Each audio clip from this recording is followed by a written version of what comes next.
On your tour, you're focusing on a couple of things. So we have growing powers in the center with the PMO and the Prime Minister, as well as electoral reform. Those are two big conversations to have as like a country. Mm-hmm. Highlighting both, is that sort of splitting focus? Can we handle a conversation about those both at the same time? Yes, a good question. I think we have to handle a conversation about electoral reform and parliamentary reform, and really there's a third leg to the stool of a healthy democracy, and that's citizen engagement. One of the things that I found as a member of parliament, which is what I'm very keen to share with people. I mean, my last book was about the crisis in Canadian democracy, and I wrote it before I became a member of parliament. My concerns have become accentuated by the things that have happened since Stephen Harper obtained a majority in the House, and what I see in the House of Commons on a daily basis. So what I'm sharing with people, I think, is information that they're not getting in the media for the most part. And I think part of it is because, having worked in government in the 1980s, I'm one of the last people in the House of Commons who has any kind of institutional memory of what Parliament used to be like, when there was nonpartisan cooperation in parliamentary committees. And I use a lot of examples in the town halls. I don't have a set speech. I respond to questions. But one of the examples I share with people is that in previous parliaments, it was never the case that a bill at first reading would go all the way through to royal assent without a single amendment or change. So these pieces are rather blended together. Electoral reform and parliamentary reform are basically two sides of the same coin of, first of all, not understanding our system of government, which is Westminster parliamentary democracy, and allowing the power of political parties to overcome our obligation and responsibility for good governance. And that relates very much to first past the post. The first past the post system is what injects toxicity, really significant toxicity, into the day-to-day functioning of Parliament, because each party is afraid to allow any credit to be granted to anyone else, for fear that when people go to vote, the demon strategic voting will strike them. And the NDP are constantly worried that people will be affected by strategic voting and decide the Liberals are good enough, and they'll hold their nose and vote Liberals to stop Harper. So that dynamic is what makes the NDP decide to waste time attacking the Liberals, when really all the parties on the opposition, I believe, in the interest of our responsibility as parliamentarians, should be focusing on the proper functioning of Parliament and trying to get the greatest degree of political consensus. But it's first past the post that makes us want to find wedge issues. So first past the post isn't just a problem of electoral reform. It's completely linked to the problem of a dysfunctional Parliament, because it creates an incentive for leaders of every political party to seek ways to disagree with everyone all the time in hopes of securing their own vote, because our voting system doesn't reward cooperation. So I find I can't talk about one without the other. And I also feel very driven, one might say, obsessed with the need to explain to Canadians that what's happening in Parliament right now is the theft of democracy in plain sight. And we're not seeing it discussed nearly enough that it's quite wrong to see parliamentary committees look at legislation and not allow for a single amendment. That it's quite wrong to allow members of Parliament on every single bill, on every single vote, to be told how to vote. I think it's wrong that other members of Parliament don't read all the legislation. I think it's fair to say that I'm the only member of Parliament who reads all the legislation. But there's some. Why would you read legislation when you're going to be told how to vote? I think Brett Rathgaber sees a lot of these things too. We did the meeting that we did in Halifax was organized by a group at Dalhousie University. So there was a range of voices. And Brett Rathgaber was very clear in talking about that he saw what was happening in Parliament with strict party discipline essentially being the same as if in the U.S. they kept reconvening the Electoral College over and over again for the same result. It's not Parliament if everyone's told. It's certainly not Westminster parliamentary tradition for everyone to be told how to vote every time. It's an abomination. Yes, Susan. Many of the problems that you're highlighting were evident before the last election, which gave the Conservatives a majority. I think they've received enough evidence to say that Canadians are not going to be galvanized by this. And the case in point is Bev Oda was in contempt of Parliament before 2011, but it was orange juice that resulted in her being gone. Yeah. So I don't want to sound cynical, but how do you turn this into something that Canadians care about? Well, first of all, I would dispute that this was in public domain at all. I think it's still not in the public domain. I don't think very many, I think that, and Paul Martin said wisely once that a politician who criticizes the media is like a sailor who complains about the sea. I'm not blaming any one entity or media in general, but I don't think these stories are being covered. I think part of it is that we are so interested in the U.S. political system that we've forgotten our own. So even just having leaders debates, and I mean, the moment when, and you know, of course, it's hard to talk about Jack Layton without feeling mournful, but the moment when he said, I'm running to be Prime Minister, I thought, oh gosh, don't say that. That's a perversion of our system. I'm running to be a member of Parliament for Saanich-Gulf Islands. You're running to be the member of Parliament for Toronto Danforth. We're not running to be Prime Minister unless we think we have a very different system than the one we have. So there's problems with the adequate understanding, because understanding our system actually is pretty critical if we're going to defend it as it's dismantled. I mean, Stephen Harper systematically is dismantling our ability to collect the evidence, not just the ability of scientists to explain it when they have evidence. This is a systematic effort to dismantle our system of parliamentary democracy. The other thing I would sort of dispute is that Stephen Harper obtained a majority. 39% of 60% of Canadians who voted is obviously a minority of the votes of those who voted, and an even smaller minority of overall Canadian voting public. The question is, do Canadians care? I'm finding that they do when I'm going. Now, obviously, people who show up at a town hall meeting are people who are more interested in the fate of their country than others. But everybody who's coming is amazed by what they're finding out and wondering why they didn't know it before. So I don't think much of this is being shared with Canadians. And I think, although it's a slow effort holding town hall meetings, I'm going to keep trying as many as possible between now and the next election, so that Canadians can, whether they're New Democratic Party members or Liberal Party members or non-aligned, raise the issues of how do we ensure that the Prime Minister's office is not running the country, because that is not our system, and that's what's happening now. Yeah. Said that you're more disappointed by Darrell Dexter's provincial government than any other when it comes to environmental policies. But than any other Nova Scotia government. Okay. Yeah. So I'm wondering whether you think the environmental message is resonating with East Coast voters, and just as a continuation of that, I'm wondering why you think the Green Party hasn't been able to get any seats in that assembly. Well, Nova Scotia's Greens have had very, very low resources and capacity. So the leader of the Nova Scotia Green Party is great, John Percy, but they made a decision this year to only run in the ridings where they felt they had. So they haven't put a candidate on the ballot in every place. So I know the vote in Nova Scotia is going to go down, but it won't reflect a lack of support for these issues. When I speak as a former Nova Scotia resident with family still in Nova Scotia, having waged a lot of environmental battles in Nova Scotia, I've been very disappointed in Darrell Dexter as an NDP premier, because if anything, he rubber-stamped previous policies of Rodney MacDonald, the previous Conservative premier of Nova Scotia.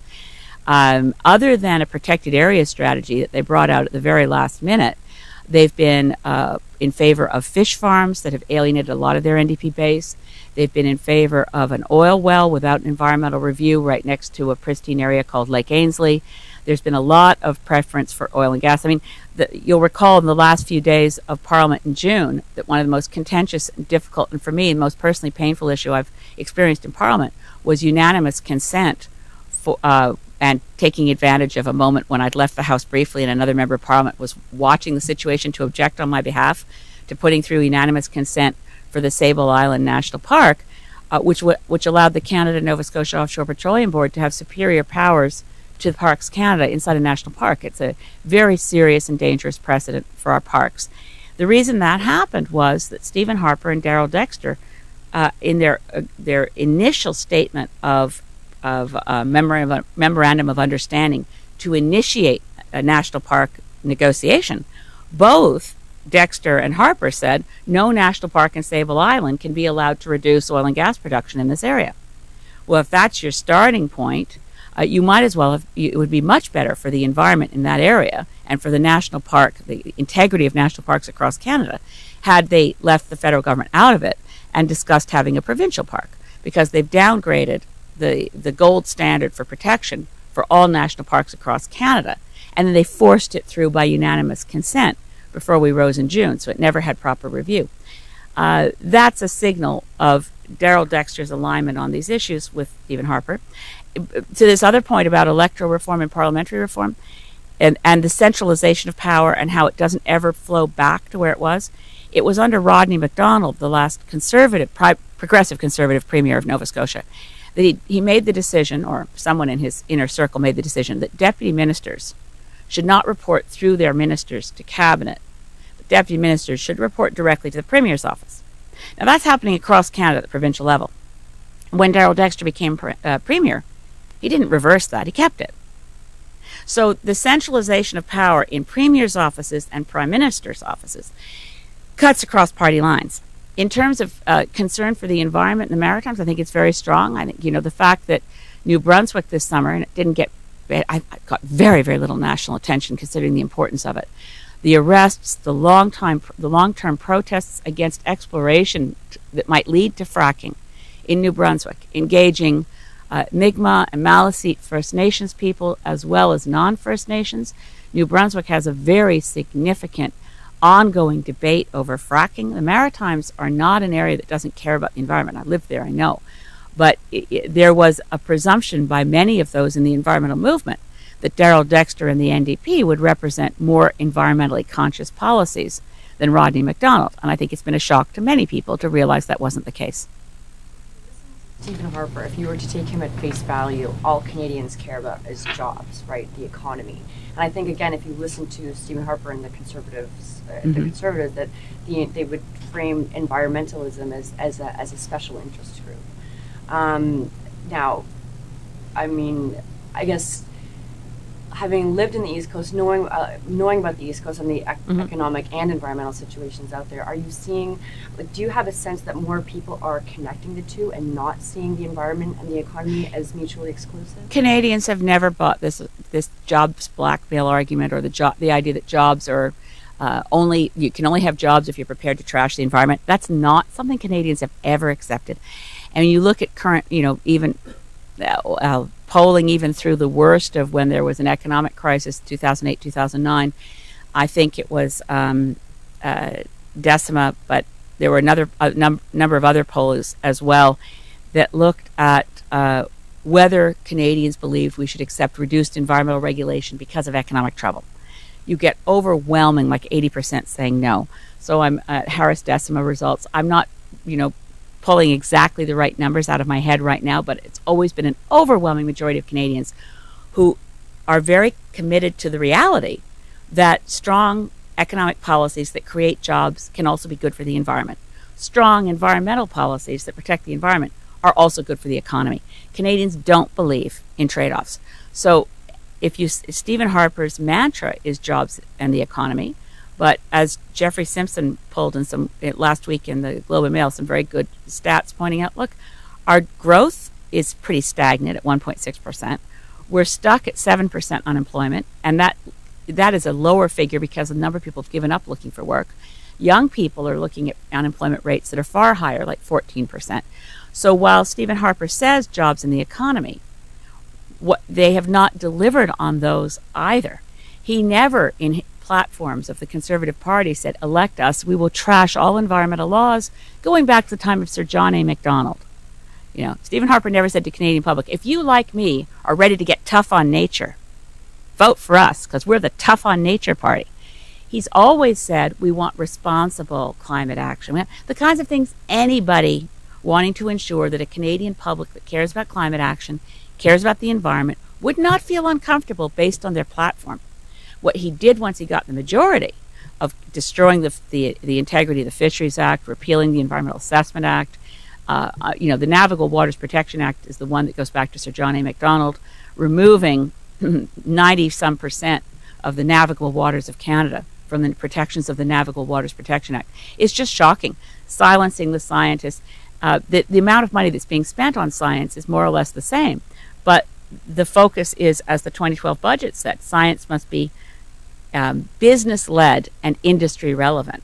So your basic understanding of the world, understanding the effect of our activity on freshwater ecosystems, on marine mammals. All of that is being cut and eliminated.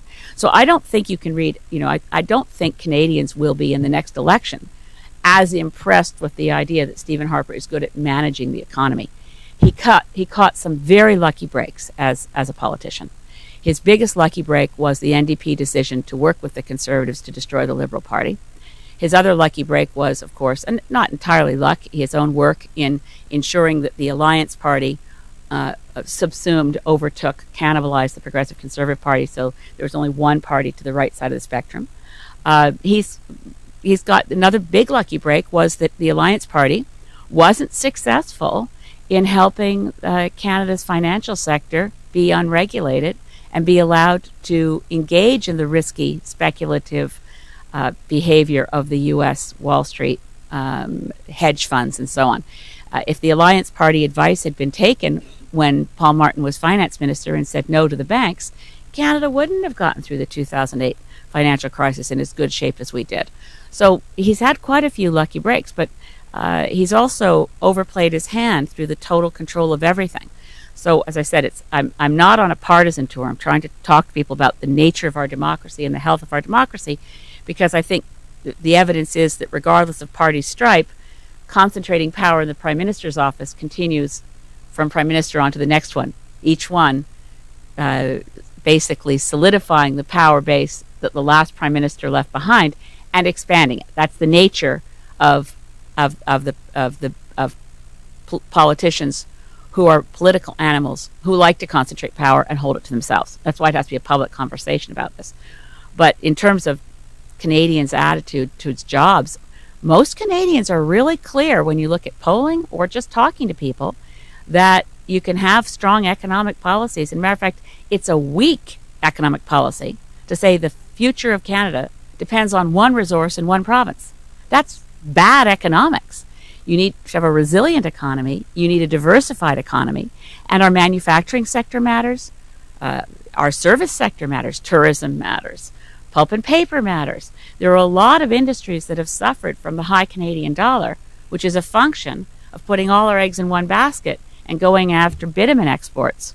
And the fact that we want to export bitumen without it even being upgraded is a sign of a failed economic analysis.